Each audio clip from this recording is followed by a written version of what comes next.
Assalomu alaykum. Bugungi mavzuyimiz truncus celiacus va me'dani qon bilan ta'minlanish haqida bo'ladi. Bu mavzuning dolzarbligi me'da kasalliklarida, ayniqsa me'da yara kasalligi va undan qon ketishlar klinik amaliyotda ko'p uchrashi, shoshilinch hollarda bemorning ahvoli qisqa vaqt ichida og'ir ahvolga tushib qolishi. Bundan tashqari, jarrohlik amaliyotlarida, masalan, me'da rezeksiyasi yoki o'sma kasalliklari operatsiyalarida bu qon tomirlarini aniq bilish bemor hayotini saqlab qolishga sabab bo'ladi. Me'dani qon bilan ta'minlanishi bir qancha murakkabliklarga ega bo'lganligi sababli ko'plab tibbiyot talabalari bu mavzuga yuzaki qarashadi va yuzaki qarab bu mavzuni o'tkazib yuborishadi. Bugungi mavzuyimizni tibbiyotga qiziqadiganlar va inson organizmiga qiziqadiganlar bu videoni oxirigacha ko'rishlaringizni maslahat beraman, chunki bu mavzuni esdan chiqmaydigan darajada qilib tushuntirishga harakat qilaman.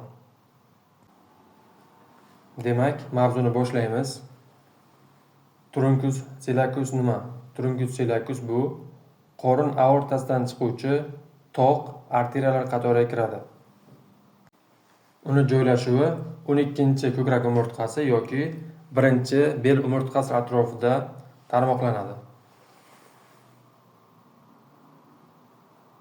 Mana shuni biz truncus celiacus deb oladigan bo'lsak, bu yerda aortani pars abdominalis sohasida o'tgan qorin aortasi va shu yerdan truncus celiacus chiqadi. Truncus celiacusdan 3 ta katta tarmoqlanadi. Birinchisi arteria gastrica sinistra. Ikkinchisi arteria hepatica communis. Uchinchisi arteria linealis. Mana shu 3 ta tarmoq mana shu a'zolarni murakkab anastomozlarni hosil qilib qon bilan ta'minlaydi. Birinchi arteria gastrica sinistrani ko'ramiz. Arteria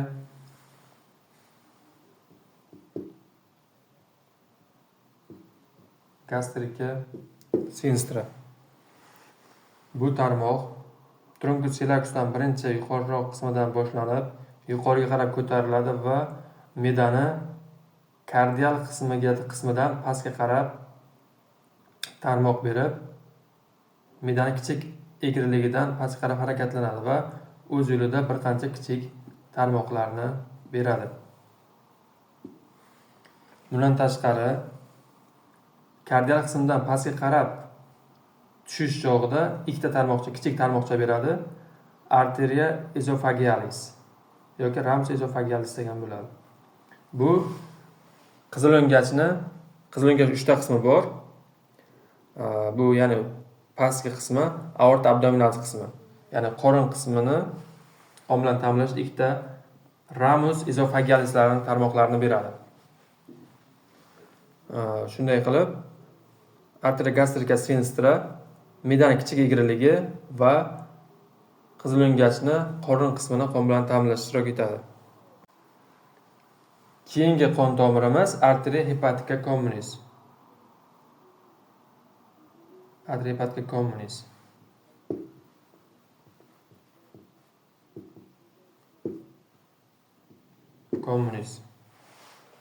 Arteria hepatica communis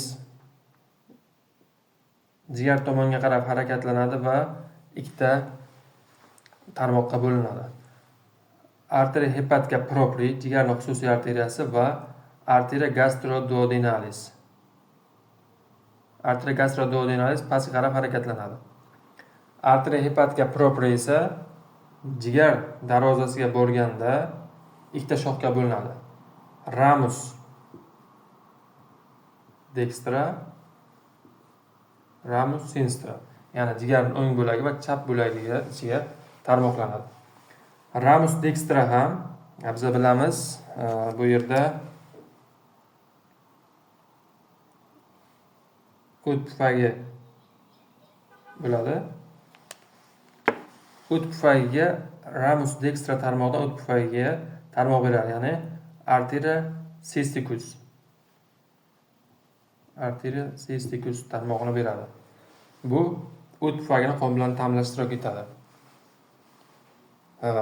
Arteriya gastroduodenalis esa pastga qarab harakatlanadi va bir qancha tarmoqlarni beradi. Undan oldin bizga kerak bo'lgan bitta tarmoq bor, ya'ni arteriya hepatica propridan bitta tarmoq chiqadi. Arteriya gastrica dextra. Bu oshqozonni kichik egriligidan yuqoriga qarab tarmoqlanadi va o'z yo'lida bir qancha tarmoqlarni beradi va arteriya gastrica sinistrani tarmog'i bilan anastomoz hosil qiladi.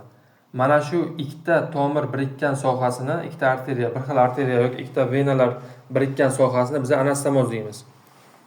Bu birinchi anastomozimiz, ya'ni arteriya gastrica sinistra va arteriya gastrica dextra qo'shilishidan hosil bo'lgan anastomoz.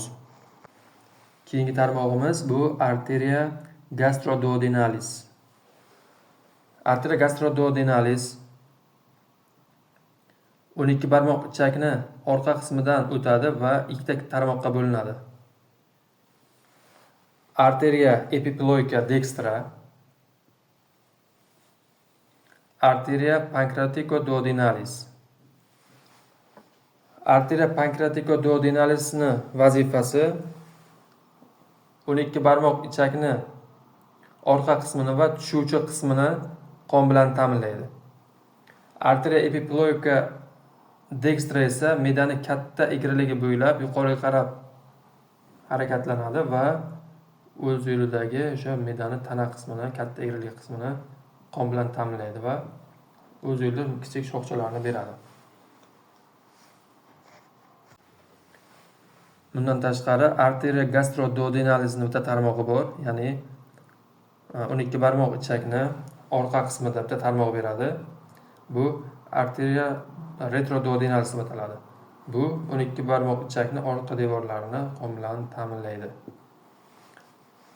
Keyingi tarmog'imiz bu arteriya lianalis. Bu taloq arteriyasi hisoblanadi. Taloq arteriyasi arteriya lianalis dedik. Uchinchi tarmog'i. Arteriya lianalis bu ham yirik tarmoq hisoblanadi. Me'dani orqa qismidan o'tib taloq darvozasiga qarab boradi. Me'dani orqa qismidan o'tish sohasida arteriya gastrica posteriorni hosil qiladi va me'dani orqa qismini qon bilan ta'minlashda ishtirok etadi. Hilus lianalis sohasiga borganda, ya'ni taloq darvozasiga kirish sohasiga kirishdan oldin ikkita tarmoq beradi. Birinchisi arteriya gastrica brevislar, ya'ni me'daning kalta tarmoqlari. Ikkinchisi arteriya epiploica sinistra. Arteriya epiploica sinistra. Arteriya epiploica sinistra arteriya epiploica dextra bilan qo'shilib anastomoz hosil qiladi. Mana bu ikkinchi anastomoz. Birinchisi arteriya gastrica dextra va arteriya gastrica dextra va sinistralar qo'shilib anastomoz hosil qilganda, bunda esa arteriya epiploica sinistra va arteriya epiploica dextralar qo'shilib anastomoz hosil qiladi va mana shu sohalarni qon bilan ta'minlashda ishtirok etadi. Keyingisi bu taloq darvozasidan ichkariga kiradi va taloqni parenximasini qon bilan ta'minlashda ishtirok etadi. Me'dani qon bilan ta'minlanishi mana shu tomirlar orqali amalga oshiriladi.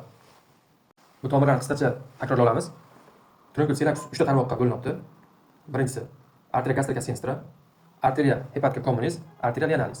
Arteriya gastrica sinistra qizil o'ngachning qorin qismiga tarmoqlar beryapti va me'dani kichik egriligini qon bilan ta'minlashda ishtirok etyapti. Keyingisi arteriya hepatica communis ikkiga bo'linadi. Arteriya gastroduodenalis va arteriya hepatica propria. Arteriya hepatica propria jigar darvozasiga borganda ikkiga bo'linib, ramus sinistra, ramus dextra bo'lib jigar parenximasiga qarab kiryapti va ramus dextradan o't topiga arteriya cysticani beryapti. Keyingisi hepatica propriadan, ya'ni jigar xususiy arteriyasidan arteriya gastrica dextra tarmoq beryapti va bu arteriya gastrica sinistra bilan qo'shilib anastomoz hosil qilib, mana shu sohalarni qon bilan ta'minlashda ishtirok etyapti. Keyingisi arteriya gastroduodenalis 12 barmoq ichak orqa devoridan o'tib ikkiga bo'linyapti va arteriya pancreaticoduodenalis va arteriya epiploica dextra me'dani katta egriligi bo'ylab o'z yo'li tarmoqlar beryapti va shu sohani qon bilan ta'minlashda ishtirok etyapti.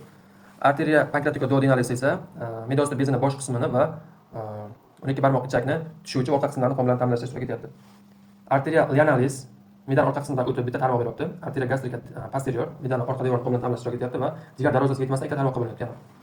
Yuqorgisi arteriya brevislar, ya'ni medani kalta tarmoqlari, ya'ni gastrika brevis degan bo'ladi. Ikkinchisi arteria epiploica sinistra. Arteria epiploica dextra bilan qo'shilib onasidan hosil qilyapti va o'z yo'lida kichik tarmoqlarni berib, medani qon bilan ta'minlashda ishtirok etyapti va taloqni ichiga tarmoqlar berib, taloq parenximasini qon bilan ta'minlashda ishtirok etyapti. Chunki jarrohlik amaliyotlarida, masalan, meda rezeksiyasi yoki saraton yoki boshqa turdagi jarrohlik amaliyotlarida, meda yarasidan qon ketish jarayonlarida bu qon tomirlar anatomiyasini bilish bemor hayotini saqlab qoladi. Men asosan tibbiyot talabalari uchun, aksariyat tibbiyot talabalari uchun bir qancha murakkab tuyulgan mavzular haqida videolar qilaman. Keyingi mavzuyimiz murakkab qon aylanish tizimiga ega bo'lgan bosh miya, ya'ni miyani qon aylanish sistemasi haqida bo'ladi. Keyingi mavzuyimiz keyingi hafta yakshanba kun chiqadi. Bugungi mavzuyimiz shulardan iborat. Agar videoda bu mavzuni tushuntirishda qayerdadir kamchiliklar bo'lsa yoki kimdir qayergadir tushunmay qolgan bo'lsa, bemalol so'rashlaringiz mumkin. Qo'ldan kelgancha javob berishga harakat qilaman.